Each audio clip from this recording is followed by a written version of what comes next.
सुभद्रा योजना जानतु केमिति सहजरे पाइबे सुभद्रा फॉर्म। हाँ बंधुगण, बहु प्रतीक्षित सुभद्रा योजना पाई पंजीकरण आरंभ होईछि। सुभद्रा योजना पाई आवेदन पत्र संपूर्ण मागणा अटे एवं देयमुक्त करा जाईछि।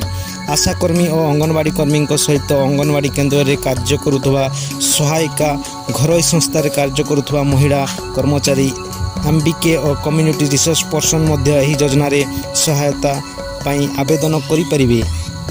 सुभद्रा योजना संपर्क में अधिक जानापी महिला और शिशु विकास पक्षर 14,678 टोल फ्री नंबर जारी करा जायछि। यही नंबर सकाळ 6टारू राति 10टा पर्यंत उपलब्ध रहिबो। महिला मानक सामाजिक और अर्थनैतिक स्थिति को मजबूत करने महिला और शिशु विकास विभाग सुभद्रा योजना आरंभ करिसेंती।